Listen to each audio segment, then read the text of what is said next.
ಮೊದಲನೇದಾಗಿ ಈ ಕಾರ್ಯಕ್ರಮವನ್ನು ನಡೆಸುವುದಕ್ಕೆ ಅವಕಾಶ ಮಾಡಿಕೊಟ್ಟಿದ್ದಕ್ಕಾಗಿ ತಮಗೆ ಹೃದಯಪೂರ್ವಕ ಧನ್ಯವಾದಗಳು ಸರ್. ಮತ್ತೆ ಮಂಜುನಾಥ್, ನಿಮ್ಮೊಂದಿಗೆ ಕಾರ್ಯಕ್ರಮಕ್ಕೆ ಸ್ವಾಗತ. ತಮಗೂ ಕೂಡ ಧನ್ಯವಾದಗಳು.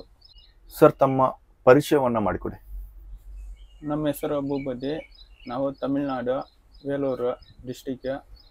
ನಮ್ಮ ಮನೆಯಲ್ಲಿ ನಾವು, ನಮ್ಮ ಮಗಳು, ನಮ್ಮ ವೈಫ್ 3 ಜನ ಇರ್ತೀನಿ. ಅಪ್ಪ ಅಮ್ಮ ಇಲ್ಲೋ. ಅಣ್ಣ, ತಾವೇನು ಕೆಲಸ ಮಾಡ್ಕೊಂಡಿದ್ದೀರಿ? ನಾವು ಡ್ರೈವಿಂಗ್ ಕೆಲಸ, ಲಾರಿ ಓಡಿಸ್ತೀನಿ. ಅಣ್ಣ, ಎಷ್ಟು ವರ್ಷದಿಂದ ಲಾರಿ ಓಡಿಸ್ತೀರಿ ಅಣ್ಣ? 10-12 ವರ್ಷ ಓಡಿಸ್ತೀನಿ ಲಾರಿ. ಅಣ್ಣ, ನೀವು ಡ್ರೈವಿಂಗ್ ಫೀಲ್ಡಿಗೆ ಎದಕ್ಕೆ ಬಂದ್ರಿ? ಸ್ಕೂಲೇ ಹೋಗಲ್ಲ, 10th ಕ್ಲಾಸ್ ಅಷ್ಟೇ. ಜಾಸ್ತಿ ಕಾಲೇಜ್ ಹೋಗ ಬೇರೆ ಕಂಪನಿಯಲ್ಲಿ ಕೆಲಸ ಮಾಡೋಕ್ಕಾಗತ್ತೆ. ಫ್ಯಾಮ್ಲಿ ಕಷ್ಟ ಇರುತ್ತೆ. ಇದರಲ್ಲಿ ಡ್ರೈವಿಂಗ್ಲಿ ಏನೂ ಇಲ್ಲ. 10th ಕ್ಲಾಸ್ ಬಂದೇ ಸಾಕಾಗುತ್ತೆ. ಅದಕ್ಕೋಸ್ಕರ ನೀವು ಡ್ರೈವಿಂಗಿಗೆ ಚೂಸ್ ಮಾಡ್ಕೊಂಡ್ರಿ? ಡ್ರೈವಿಂಗೇ ಚೂಸ್ ಮಾಡಿದ್ದೀನಿ. ಸರ್, ಡ್ರೈವಿಂಗ್ ಬಂದಿದ್ದೀರಿ, ಡ್ರೈವಿಂಗ್ ಫೀಲ್ಡಲ್ಲಿ ಲೈಫ್ ಯಾವ ಥರ ಇದೆ?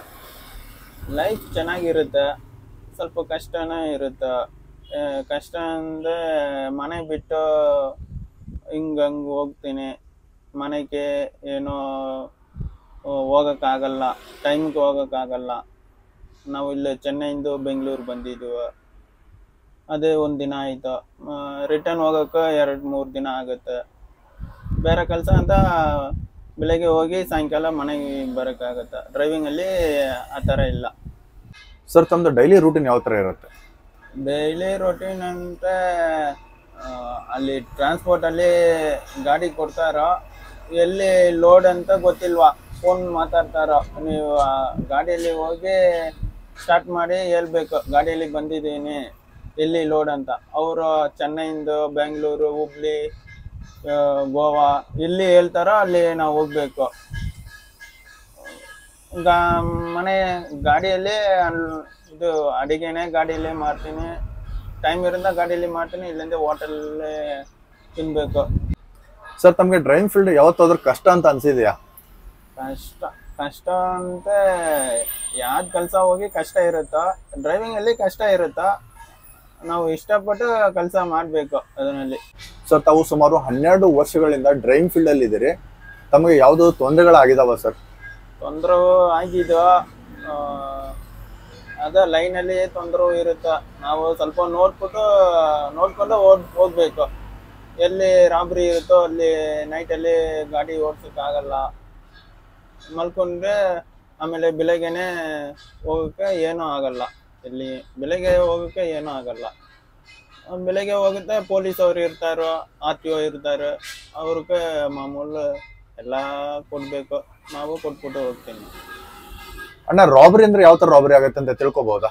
ಅದು ನೈಟ್ ರಾಬರಿ ಎಲ್ಲ ಕಡೆನೇ ಇಲ್ಲ, ಯಾವುದೋ ಒಂದೊಂದು ಕಡೆ ಇರುತ್ತೆ ರಾಬರಿ. ಸರ್, ರಾಬರಿ ಅಂದ್ರೆ ಯಾವ್ಯಾವ ತರ ರಾಬರಿ ಮಾಡ್ತಾರ ಅಂತ ಹೇಳ್ಬೋದಾ? ಅದು ಒಂದೊಂದು ಕಡೆ ಸೇಫ್ಟಿ ಇರಬೇಕು.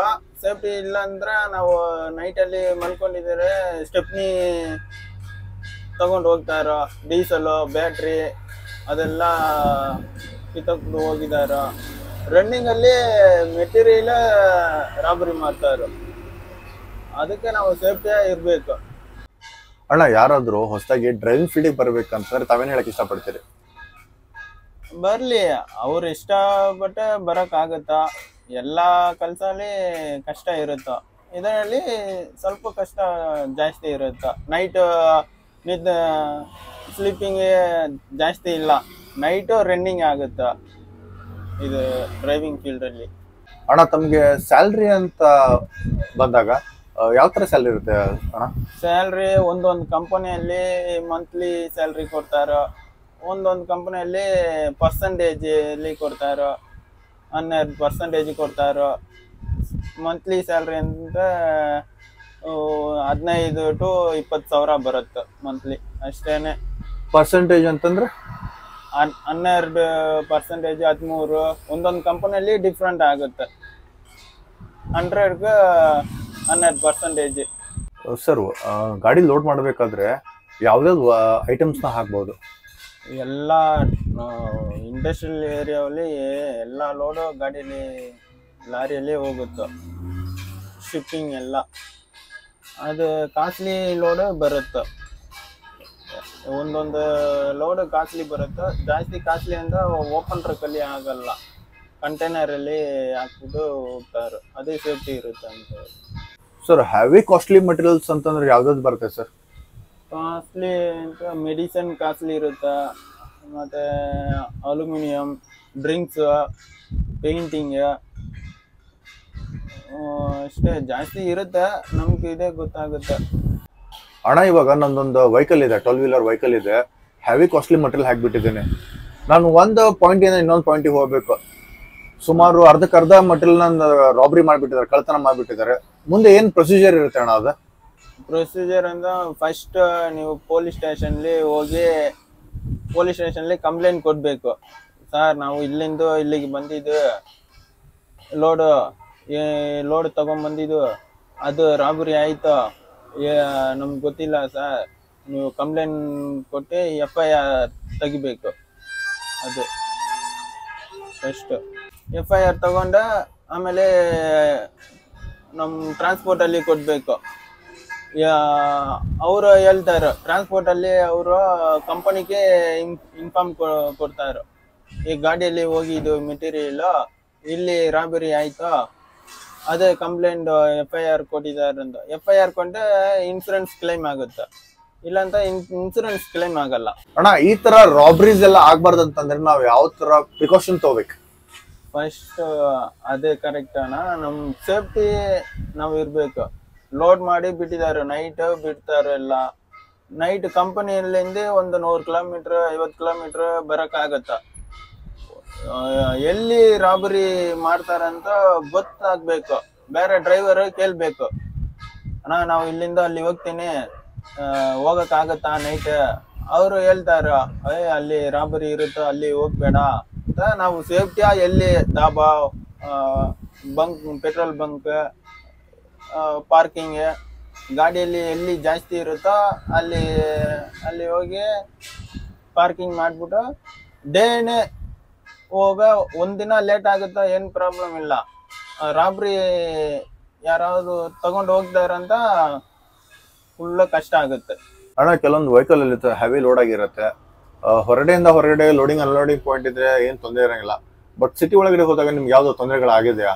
ಸಿಟಿ ಒಳಗಡೆ ಜಾಸ್ತಿ ತೊಂದರೆ ಇರುತ್ತೆ, ಟೈಮಿಂಗ್ ಇರುತ್ತೆ. ನೈಟ್ ಡೇನೇ ಹೋಗಕ್ಕೆ 11 ಗಂಟೆ 3 ಗಂಟೆ ಮುಂದೆ ಅನ್ಲೋಡ್ ಮಾಡ್ಬಿಟ್ಟು ಆಚೆ ಬರ್ಬೇಕು, ಇಲ್ಲಾಂತ ಬರಕ್ ಆಗಲ್ಲ. ಅಲ್ಲಿ ಜಾಗ ಇರ್ಬೇಕು ಗಾಡಿ ನಿಲ್ಸಕ. ಸಿಟಿ ಒಳಗಡೆನೆ ದೊಡ್ಡ ಗಾಡಿ ನಿಲ್ಸಕ್ಕೆ ಜಾಗನೇ ಇಲ್ವಾನ, ಅದಕ್ಕೆ ಅವರು ಪೊಲೀಸ್ ಅವ್ರು ಬಂದ ಕೇಸ್ ಹಾಕ್ತಾರ, 500 ರೂಪಾಯಿ 1000 ಏನು ಎಂಟ್ರಿ ಕೇಸು, ಅದೆಲ್ಲ ಸಿಟಿ ಒಳಗಡೆನೆ ಪೊಲೀಸ್ ಕೇಸ್ ಹಾಕ್ತಾರ. ಅದೇ ತೊಂದರೆ ಇರುತ್ತೆ. ಒಂದೊಂದು ಕಂಪನಿಯಲ್ಲಿ ಜಾಗ ಇರುತ್ತೆ, ಸೈಡ್ ಹಾಕಕ್ಕಾಗತ್ತೆ. ಒಂದೊಂದು ಕಂಪನಿಯಲ್ಲಿ, ಚಿಕ್ಕ ಕಂಪನಿಯಲ್ಲಿ ಜಾಗ ಇಲ್ಲ ಅಂತ ಲೋಡ್ ಮಾಡಿ ಬಿಟ್ಟಿದಾರ, ಹೋಗಂತಾರ, ಇಲ್ಲ ಅಂತ ಅನ್ಲೋಡ್ ಮಾಡ್ಬಿಟ್ಟು ಗಾಡಿ ತೆಗಿ ಅಂತಾರ, ತೆಗಿಬಿಟ್ಟು ಎಲ್ಲಿ ಸೈಡ್ ಹಾಕಕ್ಕಾಗಲ್ಲ. ಅದಕ್ಕೆ ಆಚೆ ಬಂದ ಪೊಲೀಸ್ ಅವರು ನೋ ಎಂಟ್ರಿ ಕೇಸ್ ಹಾಕ್ತಾರ. ಈ ತರ ಸಮಸ್ಯೆಗಳಾಗತ್ತಂತ ಹೇಳ್ತಾ ಇರಿ. ಸರ್ ಸುಮಾರು ಹೊತ್ತಿಂದ ನಮ್ಮ ಜನತೆಗೆ ಲಾರಿ ಡ್ರೈವರ್ ಜೀವನ ಯಾವ ತರ ಇರುತ್ತೆ ಅನ್ನೋದ್ರ ಬಗ್ಗೆ ಪ್ರತಿಯೊಂದ್ರ ಬಗ್ಗೆನೂ ಮಾಹಿತಿ ಕೊಟ್ಟಿದ್ದೀರಿ ಸರ್. ಲೋಡಿಂಗ್ ಅನ್ಲೋಡಿಂಗ್ ಆಗಿರ್ಬೋದು, ರಾಬರಿ ಆಗಿರ್ಬೋದು, ಪೊಲೀಸ್ ಕೇಸಸ್ ಆಗಿರ್ಬೋದು, RTO ಪ್ರಾಬ್ಲಮ್ಸ್ ಆಗಿರ್ಬೋದು, ಇದೆಲ್ಲದ್ರ ಬಗ್ಗೆನೂ ನಮಗೆ ಮಾಹಿತಿ ಕೊಟ್ಟಿದ್ದೀರಿ.